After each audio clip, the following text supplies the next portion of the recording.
할렐루야. 1월 24일 화요일입니다. 사무엘상 2장 1절부터 11절까지 말씀을 읽고 은혜 나누도록 하겠습니다. 한나가 기도하여 이르되 내 마음이 여호와로 말미암아 즐거워하며 내 뿔이 여호와로 말미암아 높아졌으며 내 입이 내 원수들을 향하여 크게 열렸으니 이는 내가 주의 구원으로 말미암아 기뻐함이니이다. 여호와와 같이 거룩하신 이가 없으시니 이는 주밖에 다른 이가 없고 우리 하나님 같은 반석도 없으심이니이다. 심히 교만한 말을 다시 하지 말 것이며 오만한 말을 너희의 입에서 내지 말지어다. 여호와는 지식의 하나님이시라. 행동을 달아 보시느니라. 용사의 활은 꺾이고 넘어진 자는 힘으로 띠를 띠도다. 풍족하던 자들은 양식을 위하여 품을 팔고 줄이던 자들은 다시 줄이지 아니하도다. 전에 임신하지 못하던 자는 7을 낳았고 많은 자녀를 둔 자는 쇠약하도다. 여호와는 죽이기도 하시고 살리기도 하시며 수월에 내리게도 하시고 거기에서 올리기도 하시는도다. 여호와는 가난하게도 하시고 부하게도 하시며 낮추기도 하시고 높이기도 하시는도다. 가난한 자를 진토에서 일으키시며 빈궁한 자를 거름더미에서 올리사 귀족들과 함께 앉게 하시며 영광의 자리를 차지하게 하시는도다. 땅의 기둥들은 여호와의 것이라. 여호와께서 세계를 그것들 위에 세우셨도다. 그가 그의 거룩한 자들의 발을 지키실 것이요 악인들을 흑암 중에서 잠잠하게 하시리니 힘으로는 이길 사람이 없음이로다. 여호와를 대적하는 자는 산산이 깨어질 것이라. 하늘에서 우레로 그들을 치시리로다. 여호와께서 땅끝까지 심판을 내리시고 자기 왕에게 힘을 주시며 자기의 기름 부음을 받은 자의 뿔을 높이시리로다 하니라. 엘가나는 라마의 자기 집으로 돌아가고 그 아이는 제사장 엘리 앞에서 여호와를 섬기니라. 아멘. 아멘. 감사합니다. 우리 지난 시간에는 사무엘이 태어나는 이야기가 나타났습니다. 한나가 아이를 낳지 못해서 분인나가 그를 격분하게 만들었고 참고 참다 더 참을 수 없게 되었을 때 한나는 홀로 성막에 가서 하나님 앞에 자신의 마음을 쏟아냈습니다. 눈물을 흘리며 소리내지 않고 입술만 움직이면서 그렇게 기도를 했는데 그것을 보던 제사장도 그것이 하나님 앞에 울분을 쏟아내는 기도라는 것을 깨닫지 못했지만 하나님께서는 한나의 마음을 아셨고 그의 기도를 들어주셨습니다. 하나님께 바칠 모든 제사가 마무리가 되고 가족들이 아침 일찍 집으로 돌아갔고 엘가나는 외로워하는 한나와 같은 방을 쓰게 되었습니다. 그리고 그 순간에 하나님께서 바로 한나를 생각하셨죠. 그의 이름과 그가 기도했던 내용들을 기억하신 것입니다. 이제부터는 하나님께서 일하십니다. 때가 되었을 때 한나는 임신하게 되었고 또 아들을 출산하게 되었습니다. 하나님께 구하여 얻은 아들이기 때문에 이름을 사무엘이라고 지었다라고 그렇게 말씀을 드렸습니다. 그 다음 해에 또다시 매년제와 서원제를 드리기 위해서 하나님의 집에 가족들이 가려고 할 때에 한나는 가지 않았습니다. 아직 아이가 어리기 때문에 아이를 돌봐야 하기 때문에 그랬습니다. 그리고 그때 이야기를 했죠. 사실 이 아이가 젖을 떼면 이 아이를 하나님께 영원히 바치려고 합니다. 그때까지는 내가 집에서 이 아이에게 젖을 먹이면서 이 아이를 양육하려고 합니다. 엘가나는 그런 한나의 뜻을 받아들여 주었습니다. 어느덧 시간이 지나 사무엘은 장성하였고 젖을 떼게 되었습니다. 더 지체하지 않고 두 부부는 사무엘을 데리고 하나님의 집을 찾았습니다. 절기도 아니었고 감사제나 서원제나 매년제를 드리기 위한 것도 아니었고 이 아이를 하나님께 바치기 위해서 그렇게 한 것입니다. 그래서 수소 3마리와 또 밀가루 한 에바와 또 포도주 한 가죽 부대를 가지고 적은 양이 아닙니다. 밀가루가 한 에바면 22리터 또 포도주가 한 가죽 부대면 상당히 많은 양입니다. 그것을 가지고 하나님께 바치는 것이죠, 먼저. 그리고 그 제사에 참여한 모든 사람들에게 나누어 주어서 젖을 때 쓸 때 버리곤 한 잔치를 벌인 것입니다. 그런데 단순히 젖을 때며 건강하게 자라날 수 있도록 해주신 은혜에 감사하는 의미를 넘어서 이 아이의 평생을 하나님께 바친다. 이 아이를 나실인으로 하나님 앞에 드린다. 그런 의미를 담고 그렇게 제사를 드렸고 하나님 앞에 그 아이를 바치게 된 것입니다. 제사장에게 아이를 맡기고 부모는 하나님께 경배를 드렸습니다. 그리고서 성막을 떠나기 전에 오늘 말씀을 보니까 한나가 하나님께 이렇게 기도했다라고 하면서 19절이 이렇게 소개되고 있습니다. 기도한 내용이죠. 그런데 보통은 한나의 노래라고 많이 알려져 있습니다. 이 내용 속에는 하나님께서 자신의 기도를 들어주신 것에 대한 감사, 그리고 자신의 기도를 들어주시는 하나님의 모습을 이제 체험했기 때문에 하나님이 어떤 분이신지에 대해서 한나가 느꼈어. 그 깨달음, 하나님께 대한 고백, 그리고 그 크신 하나님께 우리는 어떠해야 되는지, 다시 말해 겸손해야 된다는 것을 그렇게 고백하는 그런 내용들, 그리고 부분적으로 앞으로 하나님께서 하실 일을 예언하는 듯한 그런 표현까지 이 기도에 담겨져 있습니다. 별로 길지 않죠? 10개 구절입니다. 그리고서는 한나의 이야기는 뭐 그렇게 뒷부분까지 계속 나타나지 않아요. 2장까지만 조금 언급이 되고 3장부터는 한나의 이야기는 거의 나타나지 않습니다. 그럼에도 불구하고 사무엘서 말씀을 이해하는데 오늘 말씀, 다시 말해서 이 한나의 노래는 절대 놓칠 수 없는 아주 중요한 말씀입니다. 이 말씀은, 이 한나의 기도는, 이 한나의 노래는 뒤에 다윗의 노래와 비견됩니다. 하나님께서 다윗을 찾아오셨습니다. 선지자의 입술로 말씀을 한 것이죠. 그리고 다윗에게 하나님께서, 다윗이 요청하지도 않았는데 하나님께서 일방적으로 다윗과 언약을 맺으셨습니다. 다윗아, 내가 너와 언약을 맺겠다. 내 말을 잘 들어라. 앞으로 네 자식 중에서 왕이 될 것이다. 그 자식의 자식 중에서 왕이 될 것이다. 계속해서 다윗의 집안에서 왕이 나오게 될 것이다. 내가 이걸 너와 약속한다. 이렇게 하나님께서 다윗에게 맹세하셨고 약속을 해주신 것입니다. 다윗이 뭘 특별히 잘해서? 물론 다윗 평생에 하나님 앞에 진심이었죠. 그러나 그런 놀라운 축복을 얻기 위한 특별한 뭘 한 것은 아닙니다. 그러나 그야말로 다윗은 요구하지도 않았는데 하나님께서 일방적으로 다윗에게 그런 축복의 약속을 주셨던 것이죠. 그 귀중한 말씀을 듣고 다윗이 가만히 있을 수가 없죠. 가슴이 뜨거워집니다. 성령의 감동이 됩니다. 그래서 그런 은혜를 베풀어 주신 하나님을 찬양하는 찬양을 부르게 됩니다. 그 찬양의 내용이 오늘 한나가 하나님 앞에 감사의 기도와 찬양을 부르게 된 이 내용과 유사합니다. 유사해요.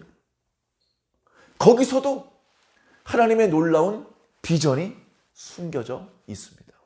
뒤에 말씀드리려고 하는데 지금 미리 말씀을 드리겠습니다. 오늘 한나의 기도 뒷부분에는 하나님께서 자기의 왕에게 힘을 주시고 자기의 기름 부음 받은 자를 하나님께서 높여주실 것이라고 말씀해주고 있습니다. 동일한 기도의 내용이 다윗의 기도에도 있는데 다윗의 자손들 중에서 왕이 되게 하신다. 그를 높여주실 것이다. 이제 그런 말씀들이 있거든요. 그 말씀은 다름 아닌 예수 그리스도에게 성취된 말씀입니다. 예수 그리스도에게. 사도행전에서 사도들이 많은 유대인들 앞에서 설교를 했을 때, 이방인들 앞에서 설교할 때랑 달라요. 유대인들 앞에서 설교를 할 때 보통 아브라함 얘기부터 나옵니다. 아니 언제 예수님 얘기 꺼내려고 아브라함 얘기를 꺼낸대? 아브라함 얘기 끝나면 모세 얘기 나옵니다. 모세 얘기. 모세 얘기 끝나면 다윗 얘기가 나와요. 다윗 얘기 나오다가 예수님 얘기가 갑자기 나오는 거예요. 왜? 다윗의 아들들 중에서 하나님께서 만왕의 왕을 세우신다고 약속하셨는데 그게 바로 예수 그리스도다. 이렇게 설명하기 위해서 그렇게 말씀하신 겁니다. 참 놀라운 하나님의 비전이죠. 그 큰 기름을 한나가 선명하게 알았던 것은 아니었겠지만 성령의 감동을 따라서 자기도 모르게 자신도 그 말의 의미를, 그 뜻을 100% 이해하지 못했지만 지금 이렇게 하나님을 찬양하고 있는 것이고, 이런 찬양이 기록되었고 바로 그런 찬양을 통해서 하나님께서 영광을 받으시며 후대에 하나님을 믿는 사람들이 여기 하나님의 뜻을 감추어 놓으셨구나 발견하면서 예수 그리스도를 더 분명히 믿게 되는 것이죠. 자, 그 앞부분 한나가 무엇이라 노래했는지 살펴보겠습니다. 앞부분은요, 내 마음이 기쁘다, 내 마음이 즐겁다, 그렇게 노래하고 있습니다. 왜? 지금 하나님께서 내 기도를 들어주셔서 아들을 낳게 되었다는 겁니다. 비록 이 아들을 앞으로 같이 살지 못하고 성막에 제사장의 손에 맡겨드렸고 이제 생리별 아닌 생리별을 해야 되는 상황이지만 그래도 감사하다는 겁니다. 내가 하나님께 기도를 드렸는데 그 기도를 하나님께서 들어주셨다. 너무너무나 기쁘다. 내가 저 아들을 계속 데리고 살 수는 없지만 남편도 나를 믿어주고 내 주변에 나를 욕했던 사람들의 입을 다 잠잠하게 만들었다. 그들이 얼마나 오만하고 건방지게 나를 욕했는지. 얘들아, 함부로 그 건방진 입을 놀리지 말아라. 그런 얘기들이 담겨져 있습니다. 앞부분부터 한번 살펴보겠습니다. 내 마음이 즐겁고 내 뿔이 높아졌고 내 입이 크게 열렸고 내가 기뻐한다. 왜? 여호와로 인하여 내가 여호와로 말미암아 즐겁고 내 뿔이 높아졌고 내 입이 크게 열렸다. 그전에는 원수들 앞에서 입을 다물고 있어야 합니다. 어이구, 여자 구실도 못하는 거, 애기도 못 나면서 무슨 안방마님이야? 이런 얘기 들을 때 화도 나고 또 슬프고 속상하죠. 그런데 그렇게 자신을 험담하는 사람들 앞에 할 말이 없습니다. 할 말이 없어요. 근데 이제는 자신들의 입이 크게 열렸어요. 야, 봤지? 나도 아들 낳을 수 있잖아. 이렇게 큰 소리 칠 수 있게 된 것입니다. 그동안 한나의 모든 서러움을 씻어주시고 그냥 움츠러 있던 이 한나의 어깨를 펴시고 고개를 드시고 손을 높이 들어주신 것입니다. 한나야, 네가 이겼다.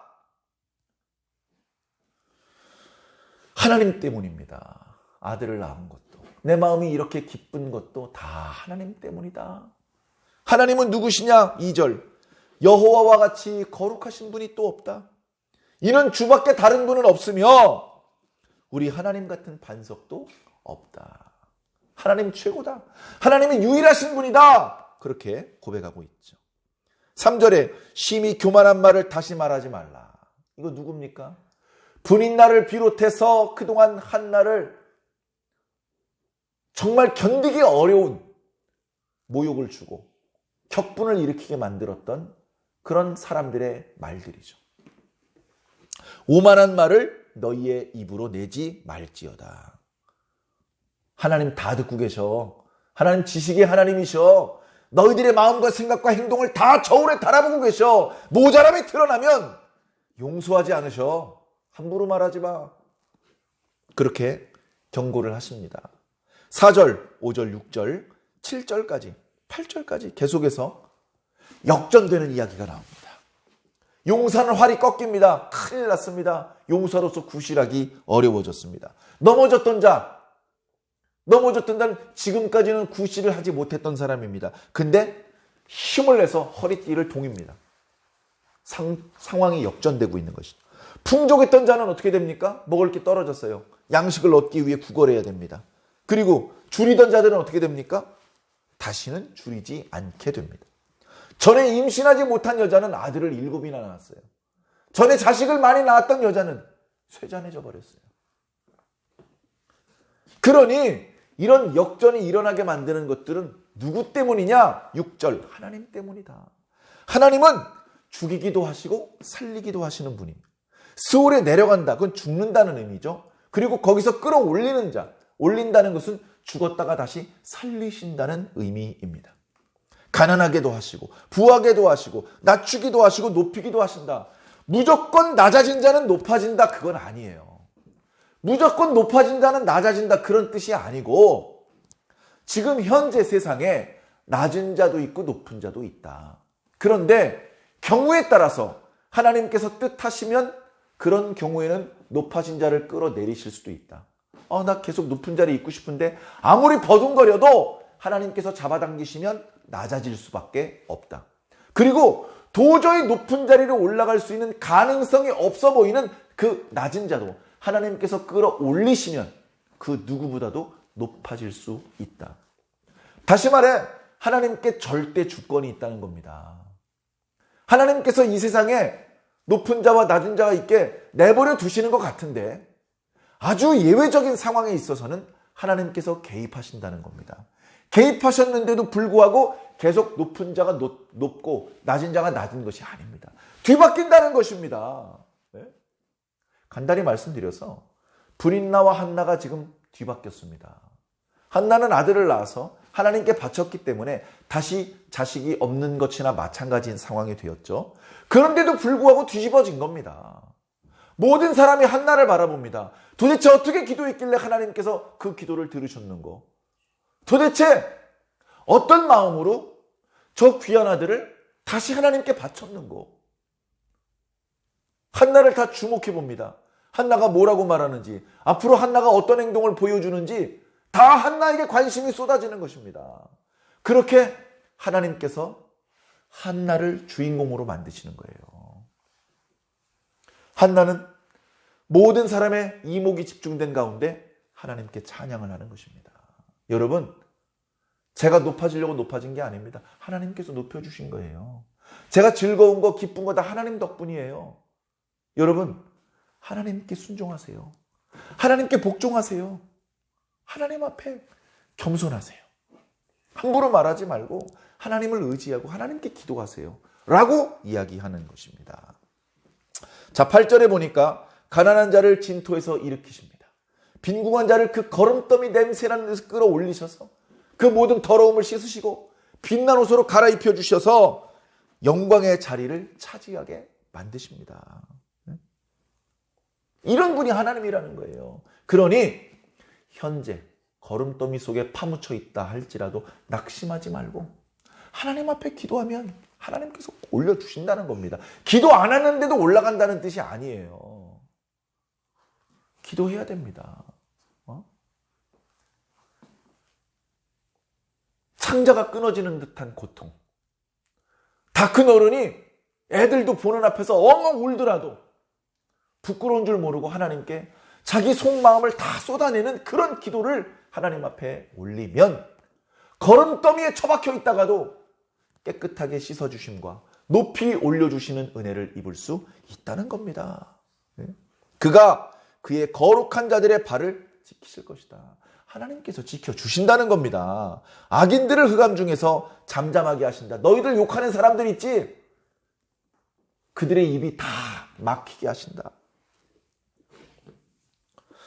그래서 하나님의 이런 뜻을 거스려서 하나님의 백성들, 거룩한 자들, 의인들을 계속해서 욕보이고 괴롭히고 욕하려면 그는 하나님과 싸워야 된다. 하나님을 이긴 다음에 의인들을 괴롭힐 수 있다. 그런데 하나님을 이길 자가 없다. 힘으로는 그분을 이길 자가 없다. 10절, 하나님을 대적했다가는 산산조각이 나서 깨질 수밖에 없는 것이다. 하나님께서는 땅끝까지 심판을 내리시고 마지막에 예언적인 부분이죠. 자기 왕에게 힘을 주시며 자기의 기름 부음을 받은 자의 뿔을 높이실 것이다. 아멘.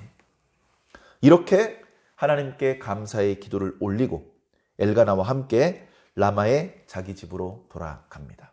사무엘은요, 같이 돌아갈 수가 없죠. 사무엘은 계속해서 성막에 남아서 엘리 제사장의 집에 남아서 엘리 제사장과 성막의 일을 돕는 일을 하게 되죠. 그래서 말씀의 마지막 말씀, 그 아이는 제사장 엘리 앞에서 여호와를 섬기리라. 그냥 잠깐 하나님 앞에 바치는 척하고 도로 데려간 게 아니고요. 한나는 한나대로 하나님께 대한 약속을 완벽하게 지켰습니다. 지난 시간에 그런 말씀 드렸죠. 하나님 앞에 서원을 드려보십시오. 너무 어려운 거 서원해가지고 이게 참 곤란해하지 마시고 지킬 수 있는 작은 것부터 서원을 해보시라고. 서원을 했는데 그 서원을 지켰을 때 하나님께서 주시는 축복을 체험해 보시라고. 30년이 넘도록 한 번도 하나님께 서원한 적이 없는 그런 모습보다는 조금 부담스럽지 않은 것이라도 서원을 올려드리고 그것을 지켰을 때 하나님께서 주시는 축복을 경험해 보시라고. 자, 이제 한나는 완벽하게 하나님께 서원한 것을 지켰습니다. 그게 쉬운 것은 아니었습니다. 그런데 결국 지켰습니다. 이제 뭐가 남아있을까요? 아마 이어지는 말씀에는 한나가 하나님 앞에 복받는 이야기가 뒤에 나오지 않을까요? 계속해서 사무엘 말씀을 묵상하면서 한나가 어떤 복을 받게 되는지 살펴보시고 그 부분을 주목해서 보시고 우리도 하나님 앞에 서원하고 그것을 지키면서 우리에게도 그냥 평소에 서원하지 않았을 때에도 하나님의 사랑을 받고 은혜를 입고 살고 있지만 더 특별한 하나님의 은혜를 경험하게 될 것을 기대해 보시기 바랍니다. 그렇게 우리의 신앙이 밋밋하게 가는 것이 아니라 속된 말로 다이나믹하게 가는 것이죠. 상당히 정적으로 가는 것이 아니라 역동적으로 하나님 앞에 예배를 할 때도 기도를 할 때도 찬양을 할 때도 그저 밋밋하게 가는 것이 아니라 역동적으로 가는 겁니다. 그렇게 더 능력 있는 모습으로 주를 섬기시고 그렇게 더 능력 있는 모습으로 이 땅에 있는 동안에 주님의 도구로 쓰임을 받으시기를 예수님 이름으로 간절히 축원합니다. 아멘.